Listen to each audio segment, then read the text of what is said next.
para todos que estão nos assistindo a mais esse Momento Inclusão com o professor Duda. Hoje nós estamos com um outro convidado aqui maravilhoso que veio prestigiar aqui o professor Duda esse Momento Inclusão.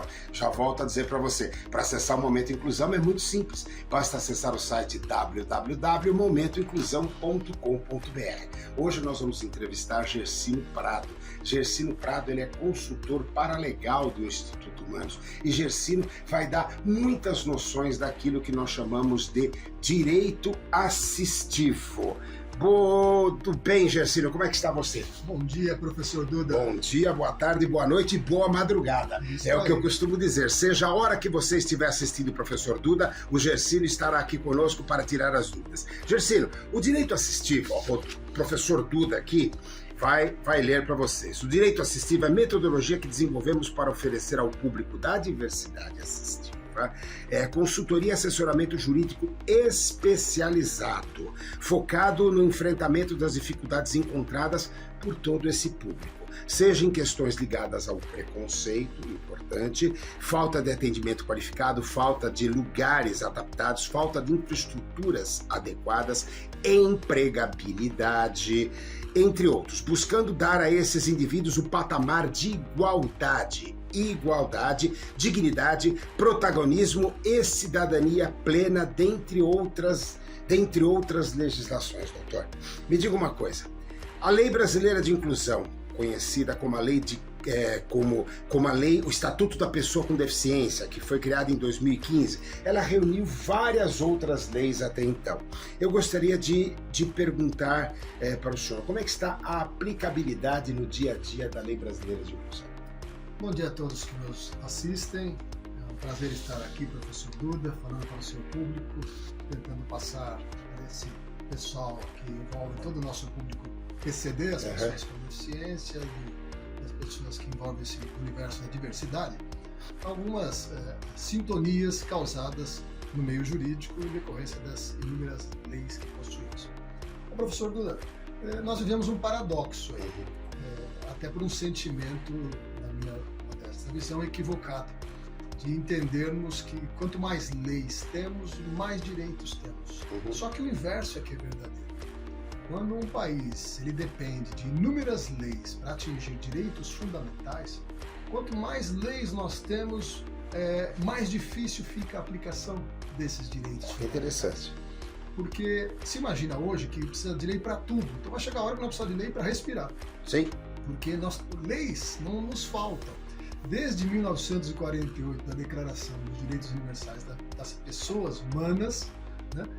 Isso estou falando de 1948, que a legislação vem se alternando, hora para isso, hora para aquilo, hora para o idoso, hora para o baraile, hora para a pessoa com deficiência, hora para a pessoa que vai chegar gestante, hora para o mais idoso, agora 60 mais, depois de 80 mais. Mas e a aplicação disso? E esse direito, ele existe mesmo, de fato?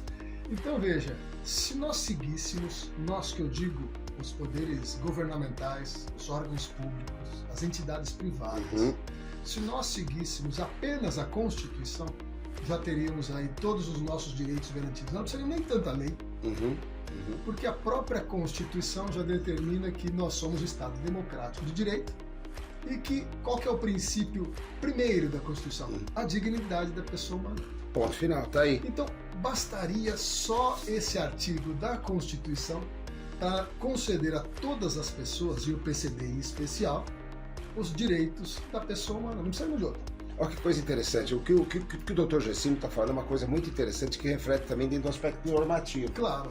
O aspecto normativo se cria normas tão específicas para tantos detalhes e essa evolução tecnológica hoje, às vezes você está fazendo normas para produtos e serviços que já deixaram até de existir. É verdade. E você está fazendo as normas, está especificando essa preocupação do Brasil, dos legisladores brasileiros, em estarem levando tudo nas minúcias e às vezes não garantindo o direito básico que está lá na Carta Magna, que é a Constituição. Né? Exatamente, professor. Veja, no artigo 5º da Constituição. Então eu falei agora do artigo 1º que fala da dignidade da pessoa humana. Só esse bastaria. Sim. Mas nós temos aqui o artigo 5º da Constituição. Eu vou ler para fácil interpretação. Todos são iguais perante a lei, sem distinção de qualquer natureza, garantindo-se aos brasileiros e aos estrangeiros residentes no país a inviolabilidade do direito à vida, à liberdade, à igualdade, à segurança, à propriedade. Ou seja, precisa falar mais? Precisa falar mais?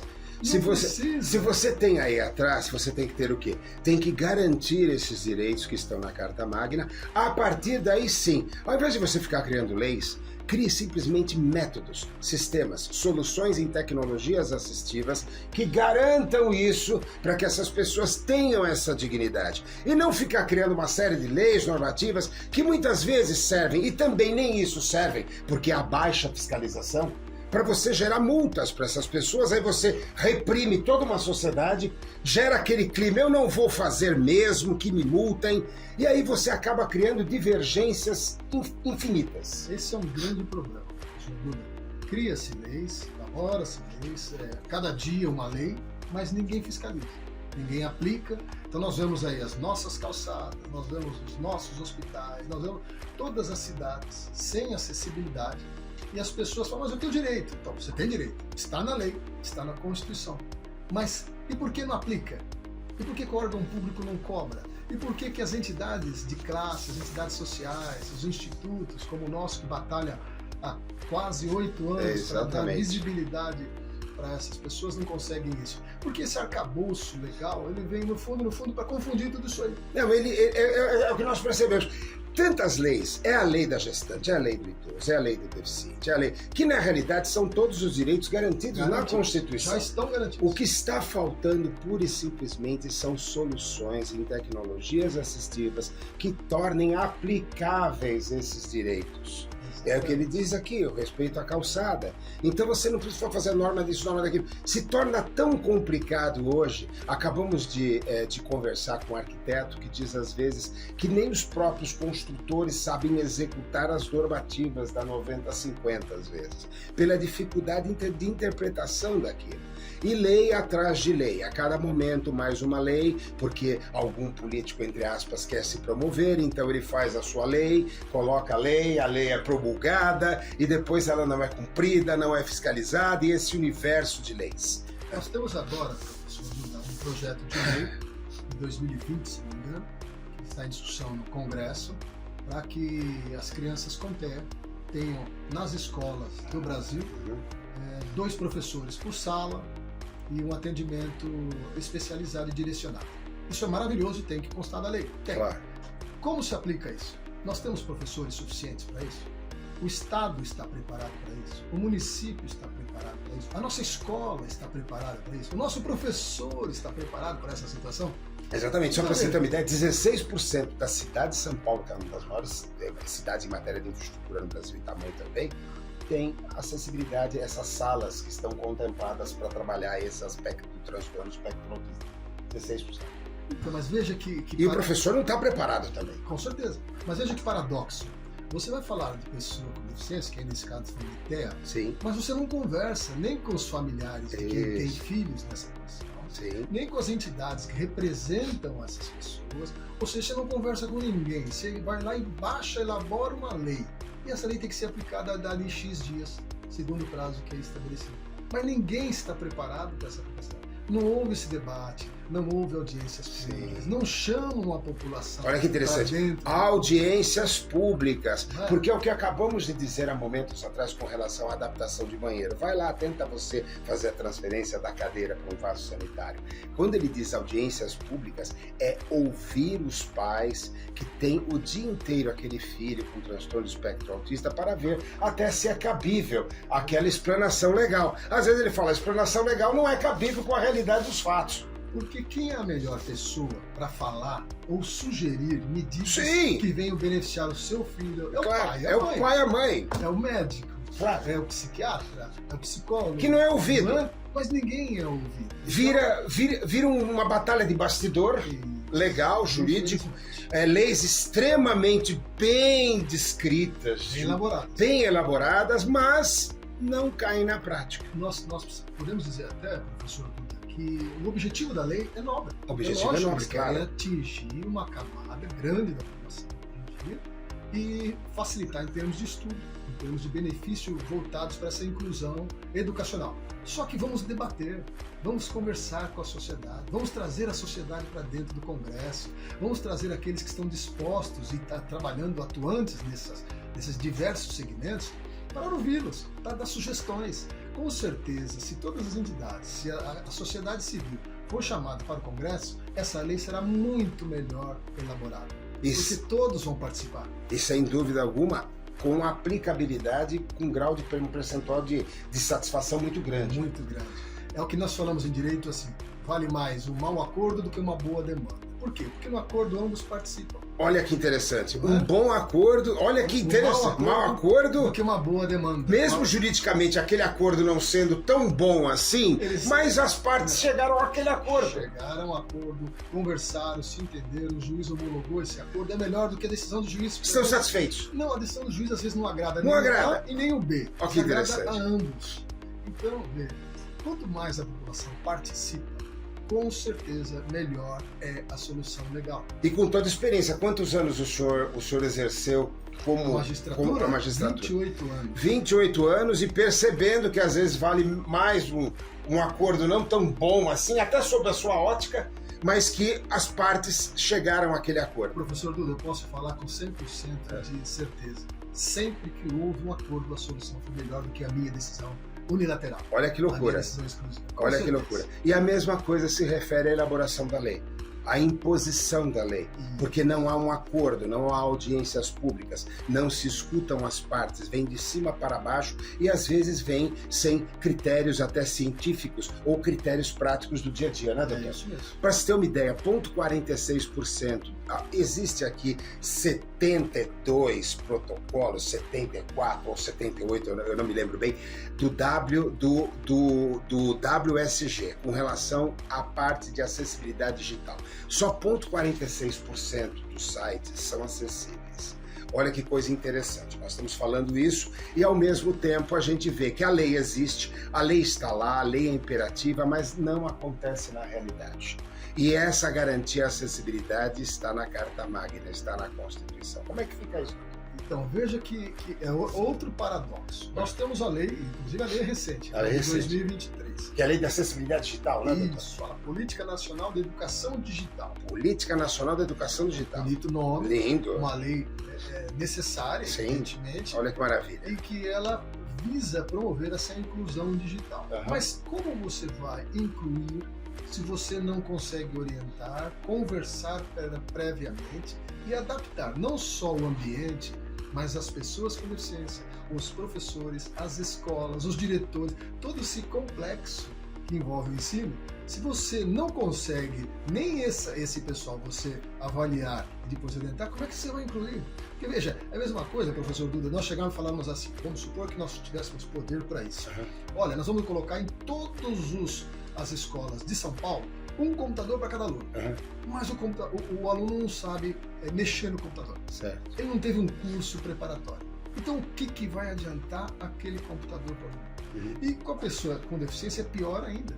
Se você não tiver esses mecanismos de acesso, sensorial, perceptivo, auditivo, como é que ele vai acessar? Como é que ele vai navegar? Então, as pessoas com deficiência estão excluídas do mundo digital se nós não tivermos essa acessibilidade total, integral. E como você bem falou, 0,46, vão ser até mais módicos, vai, 1%. Sim, 1%. É muita gente fora, nós estamos falando de 99%. 99% completamente fora, as leis estão aí, as tecnologias estão aí, mas essa acessibilidade não se manifesta. E o que é pior, quando você procura alguns clientes, eles ainda falam, isso só vai me gerar despesas, né? Sabendo também que esse mercado é altamente consumidor, né, doutor? É verdade, nós temos um mercado aí que de bilhão de reais ano, né? Passa de bilhão, e no entanto, infelizmente, nem o poder público nem as empresas enxergam isso, tudo que é para as pessoas com deficiência é o pior. Então você vai pegar um carro, eles tiram todos os acessórios. E cobra mais caro. E cobra mais caro. Muito mais caro. E exatamente para a pessoa que mais precisa de um carro com todos os acessórios, o professor Duda, eles tiram os acessórios. Porque não, o desconto, eles tiram o acessório, o carro acaba saindo mais caro. Sai mais caro, eles dão desconto, mas eles tiram todos os acessórios, o carro sai mais caro, o governo fala que está abrindo mão de receita. Se o governo conseguisse, em sintonia com o mercado, abrir mão um pouquinho da sua receita, mas abastecer esse mercado de carro, não daria para as construtoras de veículos, as fabricantes, fazer tanto carro, porque só as pessoas com deficiência demoram no mínimo 6 meses para tirar um carro. Exatamente. Imagina. Foi o caso do professor Duda, 8 meses para tirar um carro, experiência própria aqui. Um absurdo. Doutor Gersino, mais alguma coisa para falar com os nossos internautas? Um último detalhe, Rodolfo, que me preocupa muito, a mim, o Rodolfo, do nosso querido Instituto, presidente do Instituto. Vale dizer que o professor Duda é interpretado pelo Rodolfo, que é presidente do Instituto Humanos. O professor Duda, ele é um avatar do Instituto Humanos que leva as mensagens de acessibilidade e inclusão para o mercado. E faz esse brilhante serviço necessário para a população. Claro, conscientização. O último detalhe, professor Duda, isso me preocupa muito. Nós temos um país que está envelhecendo. Sim. E essa pirâmide vai se inverter em breve, vão ter mais idosos do que jovens. Sim. No entanto, os idosos, professor, eles estão excluídos praticamente desse acesso digital aos planos de saúde. Sim, totalmente. Os planos de saúde, eles criam sites, eles criam QR Code, eles criam chat, eles criam tudo isso aí, mas não disponibilizam isso para as pessoas idosas acessarem. Então, ou seja, um idoso hoje para acessar um plano de saúde, uma consulta, uma internação ou uma medicação, seja ela qual for, ele tem que se valer de um parente, de um filho, de um amigo, de um vizinho, porque ele não consegue, ele não sabe o que precisa ser quase um técnico em tecnologia da informação. Ele precisa aprender, ele precisa ser o técnico informático para poder buscar um direito de saúde que é básico. E está onde? Na Constituição. Na Constituição. Ele não tem acesso. E mesmo os planos que dizem atender a esse segmento específico estão na mesma linha de dificuldade. Assim, o senhor pega seu e-mail, ele fala, não tem e-mail. Não, mas vai ler o QR Code, ele não sabe o que é QR Code. Não, mas só entra no chat, fala, entra no chat como? Eu bato na porta?